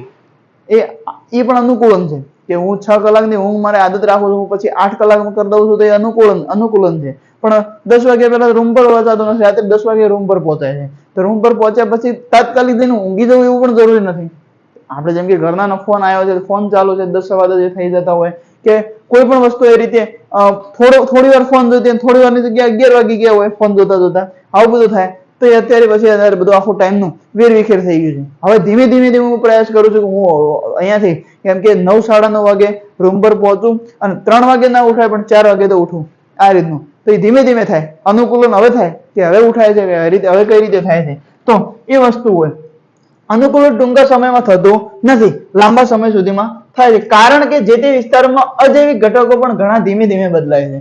જે સજીવો આ બદલાવ સાથે અનુકૂલન સાધી શકતા નથી તે મૃત્યુ પામે છે. જેમ કે મારી વાત આવી ના કરાય કે મરી જવાની વાત મારે શું કરે, એટલે ગમે તે આપણે જે અનુકૂલન સાધી શકતા નથી તે શું થાય છે? મૃત્યુ પામે છે. અને ફક્ત અનુકૂલન સાધનારા સજીવો ટકી જાય છે આ ભગવદ્ ગીતામાં એવું લખેલ છે, મૃત્યુની વાત આવી એટલે થોડીક વચ્ચે વાત કરું કે ભગવદ્ ગીતામાં શું લખેલ છે કે માણસ જે હોય છે એ કોઈ દિવસ મરતો નથી, જે અજન્મા છે. એટલે માણસ મરે એટલે આપણને એવું લાગે, ધારો કે આ અંકિત નામ છે, મારું નામ અત્યારે અંકિત છે, તો અંકિત કોઈ ધારો કે હું મરી દઉં તો શું થાય કે અંકિત મરી ગયો, પણ અંકિત મરતો નથી, એ એનું શરીર મરે છે. જેની આત્મા હોય છે એ અમર છે. આત્માનો જે આ ભગવદ્ ગીતાની વાત છે, વચ્ચે ધાર્મિક ના આવ્યું એટલે યાદ આવ્યું એટલે આવી ગયું કે એમ કે બે દરવાજા હોય છે, જન્મ અને મૃત્યુ. તો ફરતું ફરતું આ આખો ચક્ર હોય કે અહીંથી આનો જન્મ થાય છે, જન્મનો દરવાજો છે કે મૃત્યુનો દરવાજો, આ કાલ્પનિક છે. તો અહીંથી જે આત્મા જે છે એ અહીંથી જન્મે છે, તો જન્મની સાથે સાથે સાથે જે આનું ચક્ર હોય છે પૂર્ણ કરતા કરતા જે ઘરડો થાય છે અને ત્યાં મૃત્યુના દરવાજે આવે છે. એ મૃત્યુના દરવાજે આવે છે એટલે આ એનું શરીર ત્યાગ કરે છે, આત્મા મરતું નથી. એ જે હકીકતમાં શરીર છોડે છે, જેમ કે આ કપડા છે, હું કપડા છોડી દઉં તો હું મરી ગયો કહેવાય નહીં, એમ આત્મા કપડા બદલાવે છે. આ તો અહીંયા જેવું હોય આપણા વિજ્ઞાન ભણે છે એટલે આપણે વચ્ચે અહીંયાથી પાછું ફરીથી આ દરવાજે જાય એટલે એને આ જે આત્મા જે હોય છે અહીંયા જાય એટલે ફરીથી એને નવું શરીર મળે છે, ફરી આ રીતે ચક્ર ચાલતું હોય છે. તો શું કીધું કે જે અનુકૂલન સાધી શકતા નથી તે શું થાય છે, એનું મૃત્યુ પણ પામે છે. આ 12 જ્યાં વૃક્ષો પડ્યા છે, જે 3-4, એમાં કેવું થયું, હું નવો આવ્યો ને અને આ એસીનું જે પાણી બહાર નીકળતું હોય તો કઈ રીતે, એમ કે પાણી ડોલ ભરાઈ જાય તો ત્યાં ડોલ ખાલી કરવી પડે, સ્વાભાવિક છે. તો હું શું કરતો કે પાણી મને એમાં તો મને શોખ છે કે આ રીતે વૃક્ષો વાવવાના રહે, તો મને એક શોખ છે, તો એમ કે વૃક્ષોને પાણી પાઈએ આપણે. તો પણ વૃક્ષો 2-3 દિવસ પાણી પાય ને એટલે ત્રીજા ચોથા દિવસે કરમાવા લાગે. એમને પેલા ભાઈ વૃક્ષો આપણા નથી, બાજુવાળા ઓફિસ વાળા ભાઈ ના છે, તો એ ભાઈ કેવા આયા કે ભાઈ પાણી તમે રેડો છો ને, એ જે ત્રીજા નંબરની ઓફિસ છે ને આ બાજુ ને એની બાજુ, એ ઓફિસ વાળાના વૃક્ષો છે, એ આમને પૂછવા આયા. તો હું બહાર ઉભો હતો, મને ખબર પડી કે પાણી વાળો લોતો ચાલે છે, તો હું સામેથી ગયો કે ભાઈ પાણી મેં રેડેલું છે. શું હતું, શું થયું છે? તો કે આ પાણી આમાં રેડો છે ને તો કરમાઈ જાય છે, આ છોડને ખાલી પાણી પણ 3-4 દિવસે આપવામાં આવે તો જ જીવશે, બાકી એ કરમાઈ જશે. તો પાણી હવે કે તમે અનુકૂળતા હોય એ પ્રમાણે કરજો, આમ આ વૃક્ષમાં ના રેડતા. તો એક વૃક્ષ એવું છે એને ખાલી થોડું જ પાણી જોઈએ, એ અનુકૂળતા, એને જો વધારે અનુકૂળતા પ્રમાણે વધારે જો પાણી આવી જાય, આપણને જ હોય અનુકૂળ કરતા પાણી વધારે આવી જાય, આપણે આથી આપણે એમ કે જેમ કે રોજ પાણી પાવામાં આવે, આજે પાણી જે છે એ થોડું પાવામાં આવે, પણ જેમ કે આજે એક લે ને કે તારે આખો દિવસ પાણી જોશે ને ટાંકામાં જ નાખી દઈએ તને, તો એ વધારે થઈ ગયું, અનુકૂળતા પ્રમાણે વધારે થઈ ગયું, અને ત્યાં ટાંકીમાં શું થાય, ઓક્સિજન મને મળતો નથી. તો ઓક્સિજન મળતો નથી તો એને અનુકૂળતા પ્રમાણે ના સાધી શકાય. અમુક વસ્તુ એવું, અમુક જગ્યાએ અનુકૂળતા ના સાધી શકાય તો શું થાય, ત્યાં મૃત્યુ થાય છે. એ રીતે આ વાત કરે છે. જેના પરિણામે નિયસ્થાનો અનુકૂળ સાધી શકતા નથી, તેનું સજીવો ટકી જાય છે, અને જે વિવિધ રીતે અનુકૂળ સાધે છે જેના પરિણામે નિયસ્થાનો મૃત્યુ વાળું કઈ ગયું, આ બદલાવ સાથે અનુકૂળ સાધી શકતા નથી તે મૃત્યુ પામે છે, અને ફક્ત અનુકૂળ સાધનારા સજીવો ટકી જાય છે, જેમ હું ટકી ગયો અમદાવાદમાં. વિવિધ અજૈવિક ઘટકો સાથે સજીવો વિવિધ રીતે અનુકૂલન સાધે છે, જેના પરિણામે વિવિધ નિવાસસ્થાનોમાં વિવિધતા સભર સજીવો હાજર હોય છે. ચાલો કેટલાક નિવાસસ્થાનો જોઈએ, ત્યાંના અજૈવિક ઘટકો અને નિવાસસ્થાનના સાથે પ્રાણીઓના અનુકૂલનને પણ સમજીએ.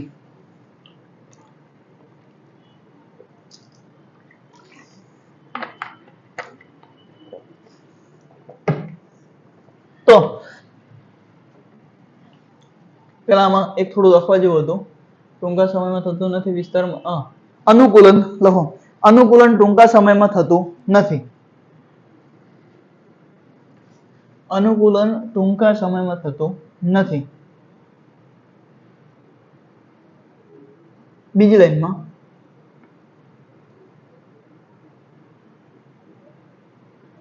જે તે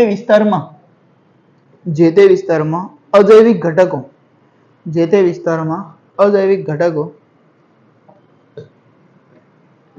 ધીમેથી બદલતા હોય છે, અજૈવિક ઘટકો ધીમેથી બદલતા હોય છે, બદલાતા હોય છે અથવા બદલતા હોય છે. જે સજીવો આ અનુકૂલન આ બદલાવ સાથે, જે સજીવો આ બદલાવ સાથે અનુકૂલન સાધી શકતા નથી તે મૃત્યુ પામે છે. જે સજીવો આ બદલાવ સાથે અનુકૂલન સાધી શકતા નથી તે મૃત્યુ પામે છે. અને અનુકૂલન સાધનારા સજીવો ટકી જાય છે. બીજું લગભગ લખવા જેવું કઈ લાગતું નથી.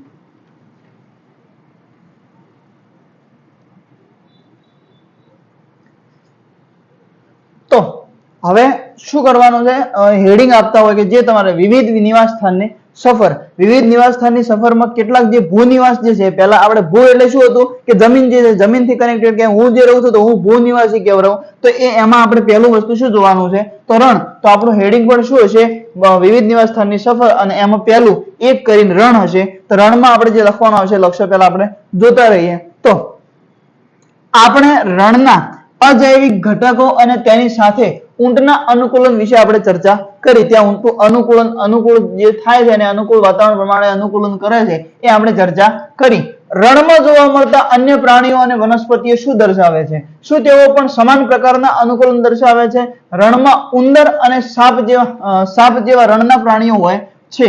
તેમને ઊંટની માફક લાંબા પગ નથી હોતા, પણ દિવસ દરમિયાન તીવ્ર ગરમીથી બચવા માટે તેઓ રેતીમાં ખૂબ ઊંડે દરમાં રહે છે.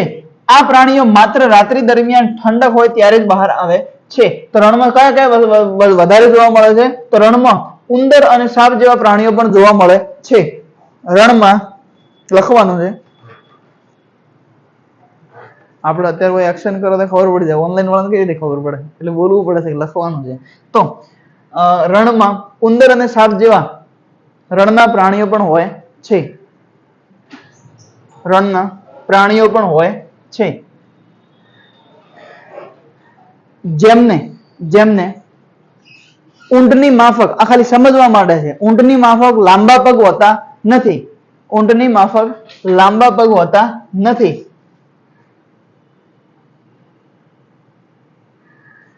પરંતુ દિવસ દરમિયાન ગરમીથી બચવા માટે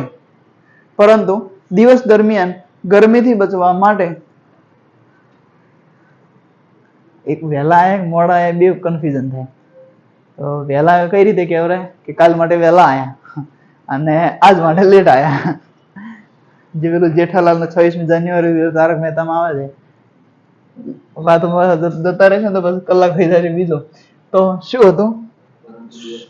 પરંતુ દિવસ દરમિયાન તીવ્ર ગરમીથી બચવા માટે તે એટલે કોણ? કે જ્યાં પ્રાણીઓ જે રહેતા હોય, રણના વિસ્તારમાં જે પ્રાણીઓ રહેતા હોય તે. શું લખાયું વાર ખરી? તીવ્ર ગરમીથી બચવા માટે તે રેતીમાં ખૂબ ઊંડે દરમાં રહે છે. રેતીમાં ખૂબ ઊંડે દરમાં રહે છે. રાત્રિ દરમિયાન બહાર આવતા હોય છે. લખવાનું. રાત્રિ દરમિયાન ઠંડક હોય, એટલે રાત્રિમાં શું હોય? ઠંડક હોય, એના કારણે બહાર આવતા હોય છે. હવે લખવાનું નથી, આગળ વધીએ. આકૃતિ 6.5 માં આ આકૃતિમાં રણમાં સામાન્ય રીતે ઉગતી કેટલીક વનસ્પતિઓ દર્શાવે છે. તેઓ રણ સાથે કઈ રીતે અનુકૂલન ધરાવે છે આપણે જોઈએ. તો આગળ કે પ્રવૃત્તિ એક આપેલી છે કે વર્ગખંડમાં કુંડામાં વાવેલા એક થોર અને એક પાંદડા વાળો છોડને લાવો. જે કુંડામાં વાવેલો હોય એ વર્ગખંડમાં લાવવાનો છે. કયો છોડ લાવવાનો છે? એક થોર વાળો છોડ લાવવાનો. એક થોર જે નામ આવે છે એ છોડ લાવવાનો છે. અને એક પાંદડા વાળો છોડ લાવવાનો છે. એક પત્તા વાળો જે હોય. કે પ્રકરણ 4 ની પ્રવૃત્તિ 4 કે જેમાં બાષ્પોત્સર્જન આપણે જે જોયું હતું, અંદર આપણે ઉપર કઈ રીતે આપણે થેલી બાંધી હતી, એની અંદર પછી પાણી વળ્યું હતું, એને શું કીધું હતું કે બાષ્પોત્સર્જન. એમ કે જે વનસ્પતિઓ છે એને પણ પરસેવો વળે છે, તો એને આપણે બાષ્પોત્સર્જન કીધું હતું, લખાયું હતું. તો બાષ્પોત્સર્જનનો અભ્યાસ કર્યો હતો. તે મુજબ બંને છોડના કેટલાક ભાગ પર પોલિથીનની કોથળી બાંધી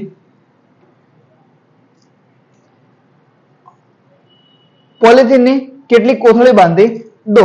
કુંડામાં છોડને સૂર્યપ્રકાશમાં રહેવા દો અને થોડા કલાક પછી તેનું અવલોકન કરો. તમે શું જોયું? બંને કોથળીમાં એકઠા થયેલા પાણીના જથ્થાનો તફાવત તમે નોંધ્યો હશે. પાંદડા વાળો જે વૃક્ષ હશે, જેમ કે અહીંયા જે એની અનુકૂળતા પ્રમાણે એને પાણીને બધું જે મળી રહે છે એ પ્રમાણે જે વૃક્ષ રહેતું હશે, એને જે આપણે ઉપર થેલી બાંધશો તો એ થેલી એના ઉપર બાંધશો એટલે એમાંથી જે બાષ્પોત્સર્જન થતું હશે એ પાણી વધારે હશે. પેલું જે રણવાળું જે થોર છે એ રણમાં રહે છે એટલે રણમાં વધારે એનું પાણી મળતું નથી અને એની અનુકૂળતા પ્રમાણે રહેવું પડે છે એટલે એનું બાષ્પોત્સર્જન થતું નથી એટલે ઓછું થતું હશે પણ જેમ કે અહીંયા આને બાષ્પોત્સર્જન જેટલું થતું હોય ધારો કે કોઈ એકાદ કલાક હોય કોઈ એકાદ દિવસમાં હોય કે એકાદ લીટર એમાંથી બાષ્પોત્સર્જન સ્વરૂપે પાણી નીકળે છે ઉદાહરણ છે એકાદ લીટર તો એવું લખતા નહીં કોઈ જગ્યાએ ખાલી ઉદાહરણ એ તમને સમજાવવા માટે આપું છું કે એકાદ લીટર જો અંદર નીકળતું હોય તો જે રણનું હોય ને એમાં 100 ગ્રામ જેટલું નીકળતું હોય આટલો ફરક પડતો હોય છે તો કુંડામાં શું રહેવા દેવા પડતું તફાવત તમે નોંધ્યો છે રણની વનસ્પતિઓ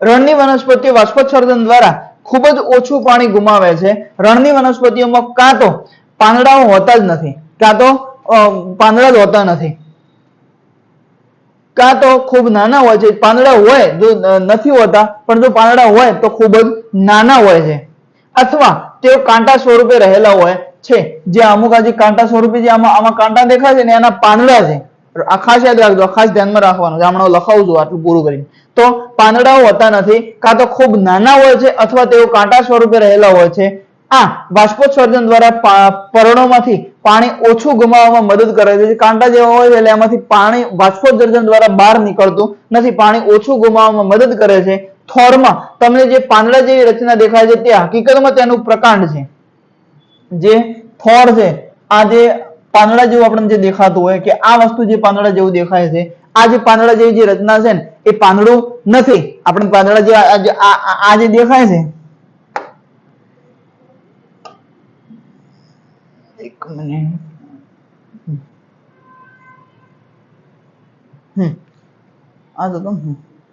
તો આ જે રચના દેખાય છે તે આમાં આપણને એવું લાગે છે કે આ પાંદડા છે આ મોટા મોટા આપણે અહીંયા દૂર લઈએ આ અહીંયા પાંદડા છે અને અંદર જે થોડા કાંટા વાળું છે એ આપણને શું લાગે કે કાંટા જ છે પણ આમાં ફરક કેટલો છે કે એ જે કાંટા છે એ કાંટા નથી એ પત્તા છે રણવાળા વિસ્તારની વનસ્પતિની વાત કરું છું થોરની વાત કરે છે કે જે આ અંદર દેખાય છે એ કાંટા નથી એ પત્તા છે અને જે આપણને આ એવું પત્તા જેવું લાગે છે એ પત્તા નથી એ પ્રકાંડ છે આજે આમ અહીંયા કીધું એ પ્રમાણે અને સાચું છે તો આપણે કીધું છે ખોટું થોડું છે તો હકીકતમાં તેનું શું છે પ્રકાંડ છે પ્રકાંડ આપણે આગળ ભણ્યા હતા સ્ટેમ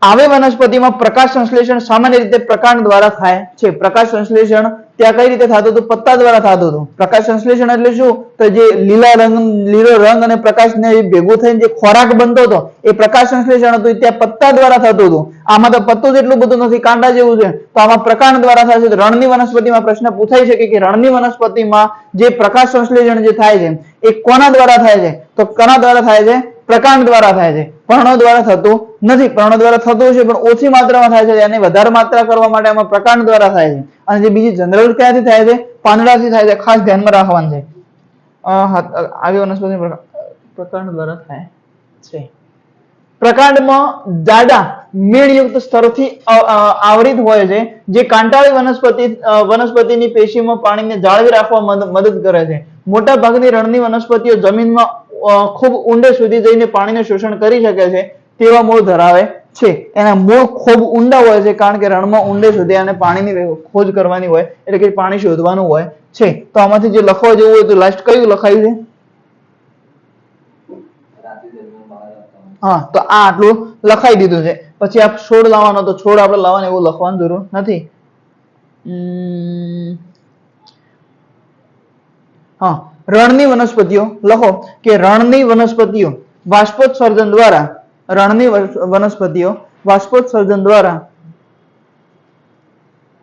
ખૂબ જ ઓછું પાણી ગુમાવે છે ખૂબ જ ઓછું પાણી ગુમાવે છે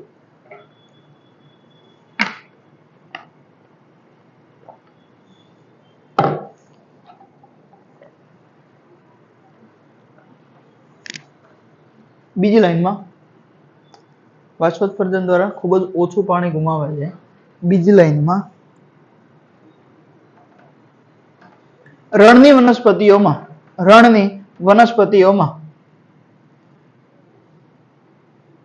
પાંદડા હોતા નથી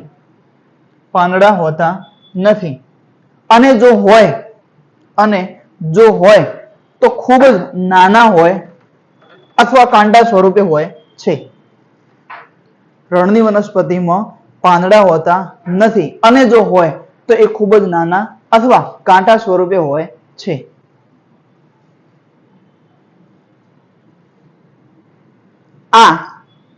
આગળ બાષ્પોત્સર્જન દ્વારા પાણી ઓછું ગુમાવવામાં મદદ કરે છે. પત્તામાંથી એમ કે બાષ્પોત્સર્જન થાય તો પત્તું જ પાતળું કરી નાખો તો બાષ્પોત્સર્જન જ ના થાય કે એનું પાણી બહાર ના નીકળે એના કારણે. તો બાષ્પોત્સર્જન દ્વારા પાણી ઓછું ગુમાવવામાં મદદ કરે છે. નીચે થોરમાં પાંદડા જેવી જે રચના છે, જે થોરમાં પાંદડા જેવી જે રચના છે તે પાંદડું નથી. તે પાંદડું નથી. કઈ રીતે? ફરીથી બોલું છું, લખવાનું બાકી હોય એમને કે થોરમાં તમને જે પાંદડા જેવી રચના દેખાય છે તે પાંદડું નથી, પ્રકાંડ છે. તે પ્રકાંડ છે.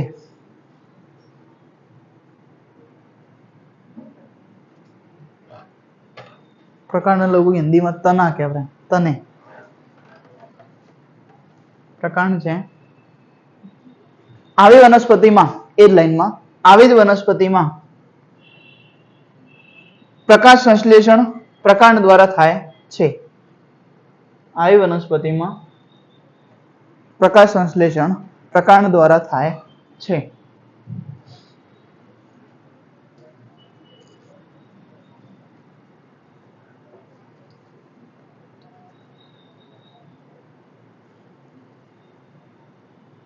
મોટો છે.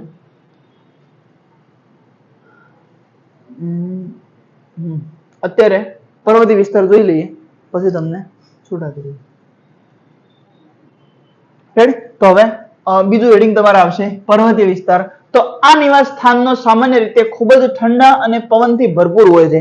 જે આપણે અત્યારે પહેલા શું હતું કે જે રણની વાત કરી કે રણ વિસ્તારની વાત કરીએ તો રણ વિસ્તારમાં ઠંડુ પણ હોતું નથી, બહુ ગરમી હોય છે અને પાણી પણ હોતું નથી. તો હવે પર્વતીય વિસ્તારમાં શું આવ્યું કે આ નિવાસ સ્થાનો સામાન્ય રીતે ખૂબ જ ઠંડા અને પવનથી ભરપૂર હોય છે. કેટલાક વિસ્તારોમાં શિયાળામાં હિમ વર્ષા પણ થાય છે, જે સ્નોફોલ પણ થાય છે. તો પર્વતીય વિસ્તારોમાં બહુ મોટી માત્રામાં ધરાવતી વનસ્પતિઓ અને પ્રાણીઓ હોય છે. વિવિધતા ધરાવતી જે વનસ્પતિઓ અને પ્રાણીઓ હોય છે. શું તમે આકૃતિ 6.6 માં આ આકૃતિમાં દર્શાવ્યા તેવા વૃક્ષો તમે જોયા છે? તો આવા વૃક્ષો આપણે લગભગ ક્યાં તો ફરવા એવા પર્વતીય વિસ્તારમાં ગયા હશો તો ત્યાં જોયા હશે, નહીં જોયા તો ટીવીમાં જોયા હશે, પણ એમ કે ક્યાંક ને ક્યાંક જોવા મળ્યા હશે. ના જોયા તો આજ મેં બતાવી દીધા. અહીંયા દોરેલો છે ને, ધારો કે તમને એમ થાય કે ના નથી તો આ જોઈ લીધું. તો વૃક્ષો જોયા છે તો આ જોયું. તો જો તમે પર્વતીય વિસ્તારમાં રહેતા હોય કે તેવા વિસ્તારની મુલાકાત લીધી હોય તો તમે આ પ્રકારના પુષ્કળ વૃક્ષો જોયા હશે. પણ શું તમે આવા વૃક્ષો કુદરતી રીતે અન્ય વિસ્તારોમાં ઉગતા હોય તેવું નોંધ્યું છે? તો આ નિવાસ સ્થાનમાં પ્રવર્તી પરિસ્થિતિઓ સાથે આ વૃક્ષ અનુકૂળતા કઈ રીતે સાધી લે છે? આ વૃક્ષો સામાન્ય રીતે શંકુ આકારના હોય છે. શંકુ આકાર જે દેખાય છે આ રીતનો જે આકાર હોય છે શંકુ આકારના હોય છે. તે વરસાદના પાણીને તથા બરફને સરળતાથી નીચે સરકવામાં મદદ કરે છે. આ એનો આકાર એવો હોવાનું કારણ શું છે? તો એ ઉપરથી જે વરસાદ પડ્યો છે એના ઉપર પત્તા પર જેમ કે પત્તા ઉપર એનો જે વરસાદ પડ્યો હોય અથવા બરફ પડ્યો રહે છે એ બરફ પડ્યો ના રહે, નીચે સરકી નીચે પડી જાય. પડ્યો શું થાય? પ્રોબ્લેમ થાય ના? શું થાય? પ્રકાશ સંશ્લેષણ ના થાય, બાષ્પોત્સર્જન ના થાય. તો એનો જે અંદર જે ક્રિયા હોય બધી અટકી જાય છે. જેમ કે આપણું જ વસ્તુ છે કે આપણને મોઢા ઉપર અહીંયા બરફ લગાવી દઈએ, શું થાય? ખાઈ ના શકીએ, શ્વાસ ના લઈ શકીએ, શું થાય? આપણે આગળ શું હતું? મૃત્યુ થાય. તો એ વસ્તુ થાય. તો એ એના ઉપરથી એની અનુકૂળતા પ્રમાણે એમ કે બધું પાડવાનું વસ્તુ છે કે પાણી પણ પડી જાય અને બરફ પણ પડી જાય. એના કારણે આ નિવાસસ્થાનો પ્રવૃત્તિ પરિસ્થિતિઓ સાથે આ વૃક્ષ અનુકૂલન કઈ રીતે સાધે છે? તો આ વૃક્ષો સામાન્ય રીતે શંકુ આકારના હોય છે અને ડાળીઓ ઢળતી હોય છે કે આ પૈકીના કેટલાક વૃક્ષો પાંદડા સોય આકારના હોય છે. તો સોય આકાર હોય છે. તે વરસાદના પાણીને તથા બરફને સરળતાથી નીચે સરકવામાં મદદ કરે છે. આનાથી ખૂબ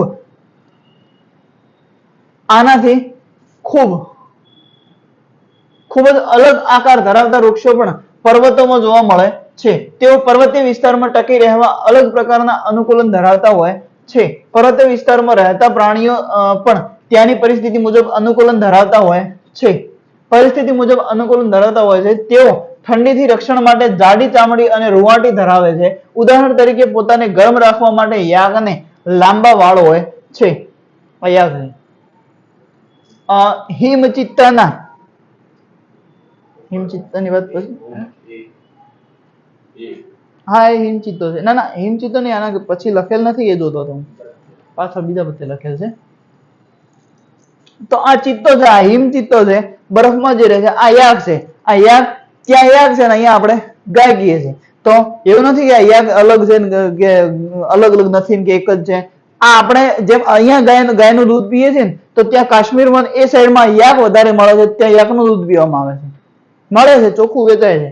તો આ વાત છે. પછી શું કીધું છે કે હિમચિત્તાના શરીર પર પગ અને પંજા સહિત ગાઢ રૂંવાટી હોય છે.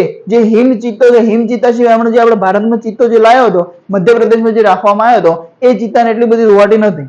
પણ આને ઠંડીથી બચવા માટે જે હિમચિત્તો છે એના ઉપર શું હોય છે? ગાઢ રૂંવાટી હોય છે, જે તેના પગને બરફ પર ચાલતી વખતે ઠંડીથી બચાવે છે. પર્વતીય બકરીઓ મજબૂત ખરીઓ ધરાવે છે, જેથી ખડકાળ ઢાળ પર દોડી શકાય. જેમ કે ખડકાળ હોય કે જે ઢાળ વાળા હોય કે પર્વત વિસ્તાર કેવો હોય આપણને ખબર છે, તો એના ઉપર આપણી બકરી લઈને મેલતો તો એ પડી જાય. પણ એ ત્યાંની બકરી હોય એના જે આ ખરપાળ જે હોય છે, જેમ કે એના નખ જે હોય છે એ જે કહેવાય છે એ લાંબા હોય છે. એના કારણે શું કે એમાં ટકી રહે, એના કારણે એની ખરીઓ મજબૂત ધરાવે છે, જેથી ખડકાળ ઢાળ પર દોડી શકાય છે. પર્વતીય પ્રદેશોમાં આપણે જેમ જેમ ઊંચાઈએ જઈએ તેમ તેમ આસપાસના વિસ્તારો બદલાતા હોય છે.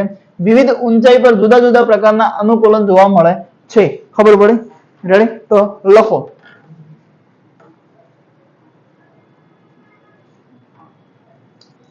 વિસ્તારમાં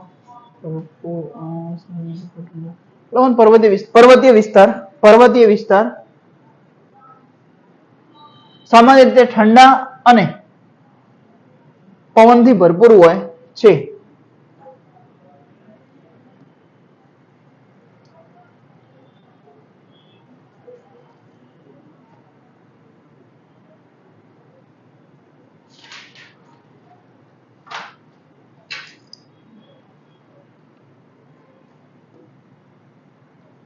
પર્વતીય વિસ્તારમાં વૃક્ષો શંકુ આકારના હોય છે. શંકુ આકારના હોય છે.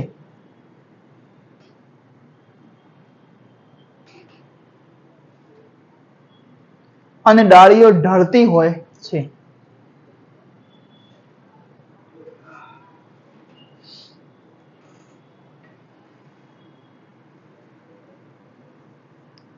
અને ડાળીઓ ઢળતી હોય છે.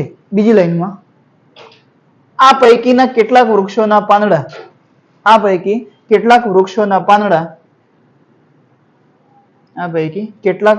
પાંદડા સોયાકાર હોય છે.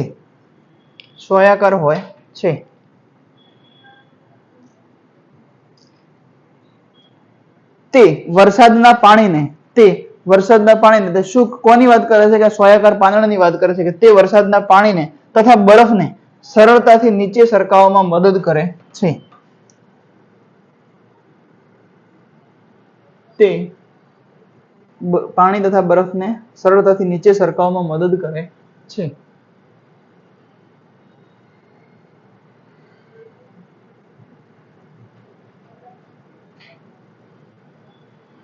પર્વતીય વિસ્તારોમાં રહેતા આગળની લાઈનમાં પર્વતીય વિસ્તારોમાં રહેતા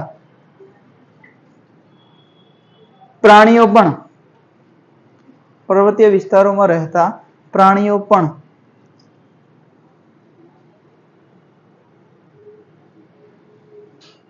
ત્યાંની પરિસ્થિતિ મુજબ અનુકૂલન ધરાવતા હોય છે.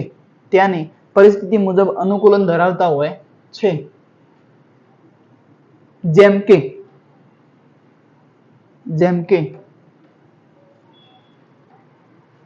પરિસ્થિતિ મુજબ અનુકૂલન ધરાવતા હોય છે. જેમ કે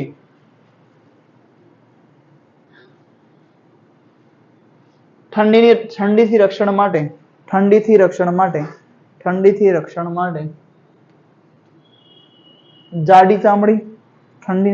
માટે જાડી ચામડી અને રૂંવાટી ધરાવે છે.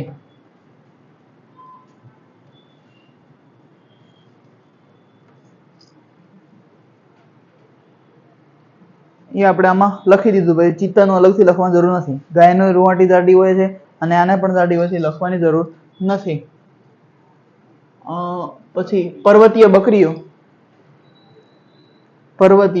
બકરીઓ મજબૂત ખરીઓ ધરાવે છે. મજબૂત ખરીઓ ધરાવે છે, જેથી ખડકાળ ઢાળ પર દોડી શકાય. ખડકાળ ઢાળ પર દોડી શકાય. ચેપ્ટર આખું વાંચવાનો ટ્રાય કરવાનો છે. હમણાં નવા છો એટલે શરૂઆતમાં ઓછો ટાઈમ છે. જેમ જેમ થોડો ટાઈમ વધે છે આગળ પછી 2 કલાક પૂરા થશે, 1.5 કલાક, પોણા 2 કલાક એટલું ભણાવવામાં આવશે, પૂરું કમ્પ્લીટ ભણાવવામાં આવશે. અત્યારે શરૂઆત છે અને જે પેલા ઓપ્શનલની બેચ ચાલુ છે એના કારણે. અને અત્યારે હમણાં તમે જોયું હતું ચાલુ ક્લાસમાં હમણાં સાહેબનો ફોન આવ્યો હતો. એ જીપીએસસીના ચેરમેન સાહેબ છે, હમણાં આવવાના છે. એટલે એમને પણ થોડો એકાદ નિબંધ જેવા બાકી છે, વચ્ચે એમને તો ચાલુ હોય છે. એના કારણે બધું થાય છે. તો પાર્ટ આટલે રાખો છો. આનો આ પાર્ટ 1 છે, પાર્ટ 2 બીજો થાય છે આમાં. એટલે તો બીજું આપણે નેક્સ્ટ લેક્ચરમાં. Thank you.